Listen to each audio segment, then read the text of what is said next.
It's always an exciting time to get a new entry in the Mortal Kombat series, especially if you've been a fan since the original game back in the 90s like me. The series has been through many changes and has gone through multiple gameplay styles. You had the original classic 2D fighters, you had the spin-off games that strayed from the fighting formula, I hate Special Forces, and the awkward 3D era where it was kind of trying to figure out how to become a 3D fighter. But throughout all of these years, through the good, the bad, the ugly, I've experienced it all. Over time, Mortal Kombat's developed an enormous, passionate fan base and a surprisingly deep lore. Mortal Kombat 9 took it a step further and showed the gaming world how to have a proper story mode within a fighting game alongside the rest of the material expected in one. Mortal Kombat X continued that, but still didn't quite reach that high bar that 9 set. Mortal Kombat 11 honors everything that came before it, and at the same time it carves out the future of the series in exciting ways. This review from a story point of view is going to be mostly spoiler-free. I'll touch on some basic plot elements, but I'm going to keep from ruining any surprises, and there's plenty in the story mode. Let's go ahead and start with the most important aspect of any fighting game. Any game in general, actually. The gameplay.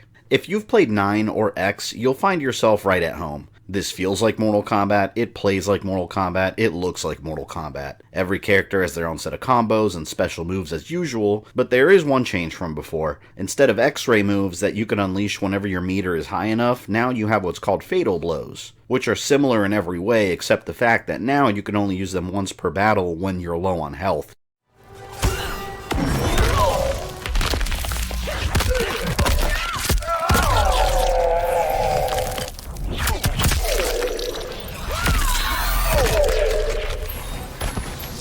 It's an exciting gameplay element that can turn the tide of a battle quickly, and the special moves can also be enhanced with additional special attacks if you press R1, at least on the PS4 controller R1, just at the right time, adding even more animations and power to the basic move, a mechanic also found in Mortal Kombat X. Once you practice enough combining these different techniques with fast combos, it can result in epic battles, especially if you're up against another player that knows what they're doing. The combat is fast and it's exciting. But newcomers that aren't as familiar with fighting games shouldn't be afraid to jump in either, just because they're not Mortal Kombat experts. There's a full tutorial mode that players can go through, and I've been going through it myself just to unlock the special Shao Kahn announcer voice the game gives you. But it breaks down the game in baby steps from its most basic mechanics such as moving left and right, all the way to advanced combos and fatality practicing. It covers everything. It's great to see that such care was taken into adding a mode where players can pick up this game and have the potential to become skilled fighters. And it goes without saying that fatalities are back and more brutal than ever, as they should be.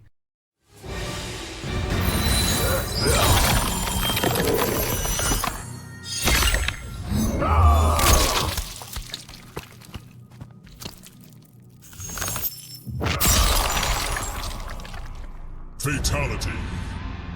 Let's talk about the story mode though, the mode that I personally was the most excited about. It's back just like the one in MK9 and MKX, long cutscenes that get interrupted by fights. This time around, instead of being a sort of remake of previous events, we have an original story. A titan called Kronika, more powerful than the Elder Gods and responsible for the timeline of the universe, is attempting to fix the fallout of Raiden's manipulation of time from Mortal Kombat 9, and this causes a time rift that merges different realms at different points in time, and all sorts of characters from Mortal Kombat's past return. Fighters are meeting younger versions of themselves, long dead characters are back, and new characters are introduced. It's a wild, over-the-top storyline that feels like it's plucked right out of a comic book. Overall, the story can be beaten in about 4 to 5 hours, depending on your skill level. In general, I found the fights on medium difficulty much easier than the ones in MK9 and X, so I suspect they toned down the difficulty up until the final boss that, as usual, can start pulling out really cheap moves out of nowhere. Even though the story mode was about what I expected, it was truly entertaining from beginning to end.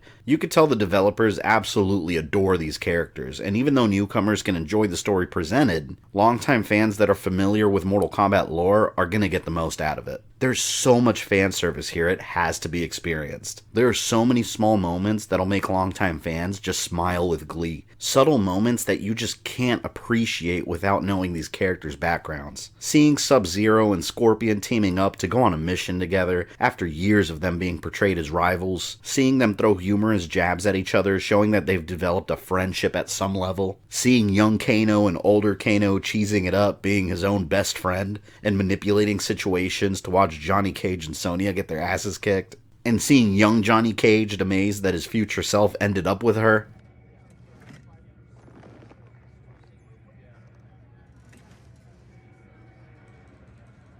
As younger you, I solemnly swear to tap that at the earliest opportunity.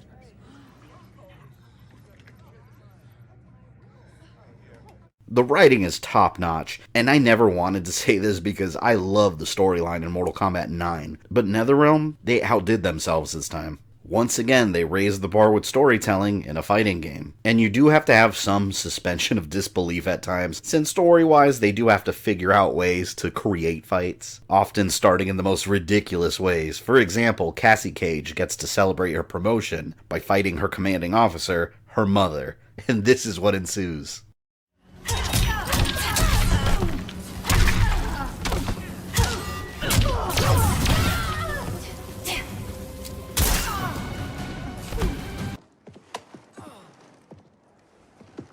Congratulations, Commander.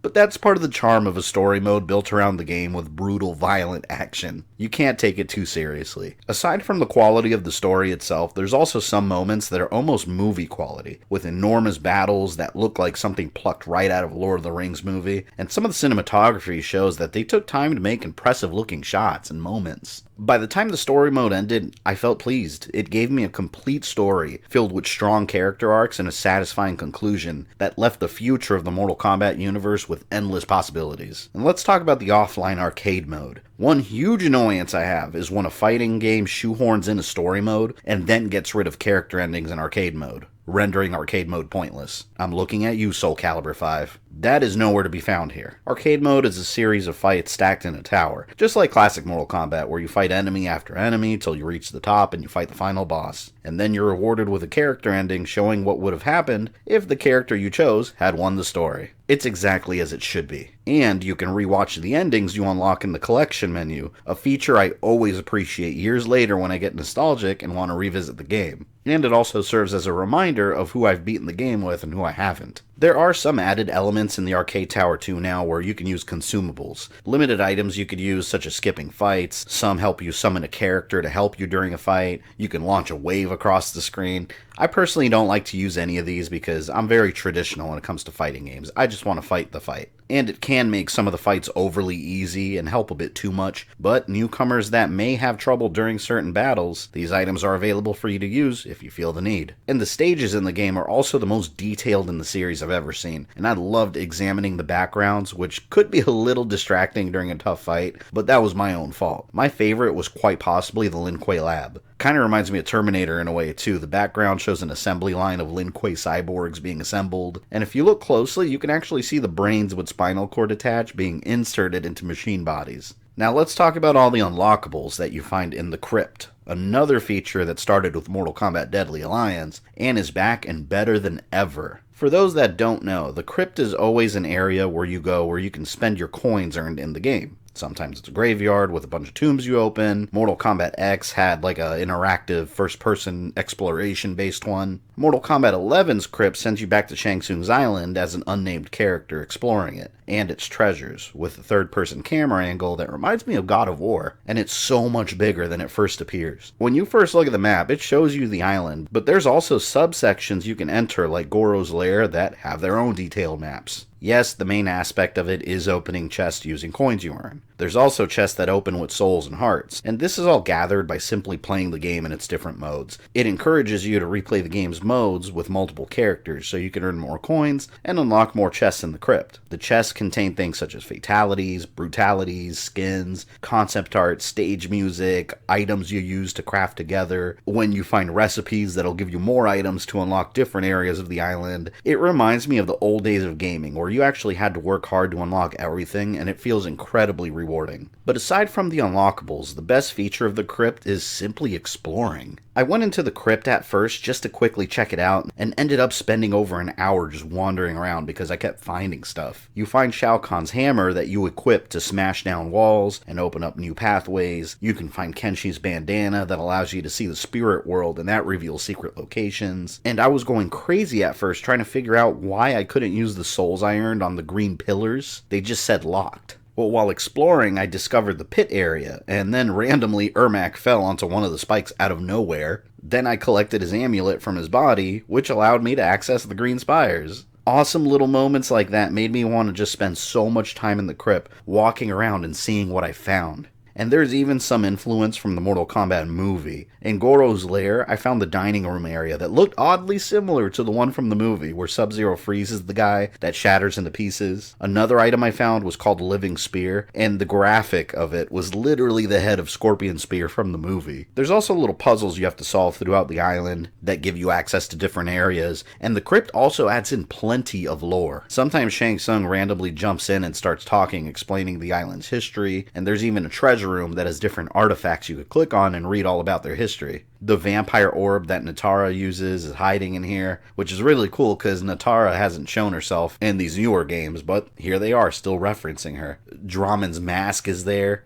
The crown of King Jared, Kitana's father that Shao Kahn executed, the sword of the last ruler of Reptile's realm. There's so much lore in here, and again, stuff that longtime fans are going to get the most out of. The crypt is amazing, and it's going to keep me playing this game for a really long time. And I'm excited to see what other areas in here that I still haven't found, because there's still plenty of doors that are locked. The unlockables from the crypt include gear that you can use to customize your characters. You can use each fighter as is, or if you want to, you could change them up as far as different intros, different outros, different colored skins, uniforms. You can switch out 3 pieces of gear per character. For example, with Scorpion, you can change his mask, his spear, and his sword to make him look however you want. All the gear is unlocked by finding it in the crypt or by doing the Towers of Time mode, which is just like arcade mode, but with added challenges and modifiers to make some of the fights a bit harder. Some of the gear you find is especially cool since it touches on Mortal Kombat history. Noob, for example, has a weapon that's a reference to Onaga the Dragon King, and Jade has a mask called the Onaga Hunter also. It's going to take a ton of work and dedication to unlock everything, but it really does encourage you to try out characters that you normally wouldn't in order to get it all. It's perfect for completionists that want value from every penny they spent buying the game. But as much as I've praised this game, you may have noticed in the title I said an almost perfect Mortal Kombat experience. I am slightly disappointed that there's no stage fatalities in this game. I always enjoyed launching my defeated friends into the spikes of the pit. That's nowhere to be found here.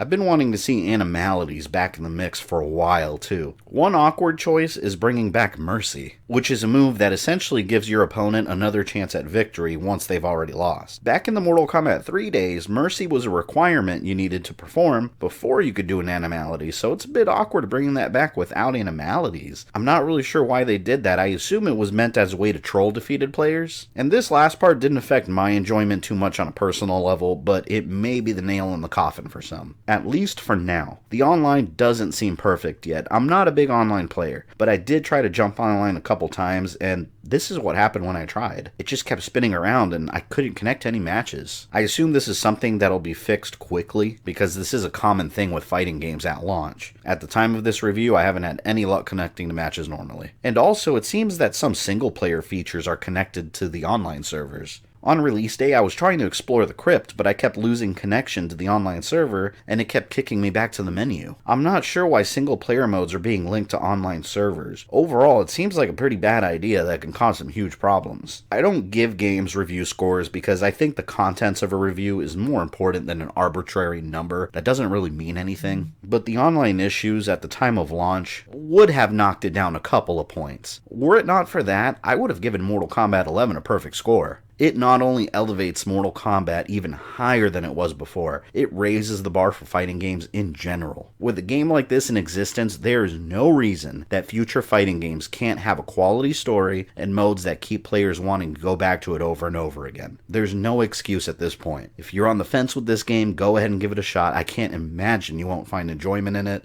And time for my shameless plug. I do have an Amazon link in my description if you'd like to purchase the game. Helps the channel out. But that's all I have for you today. me. I will catch you guys later. If you enjoyed this video, don't forget to smash that like button with all of your strength. Make sure you subscribe and click the bell so you don't miss any new content. You can follow me on social media or go into my community tab for updates. And for as little as $1 a month, you can support the channel directly on Patreon. This is Fabian, I love you guys, and I'll see you next time.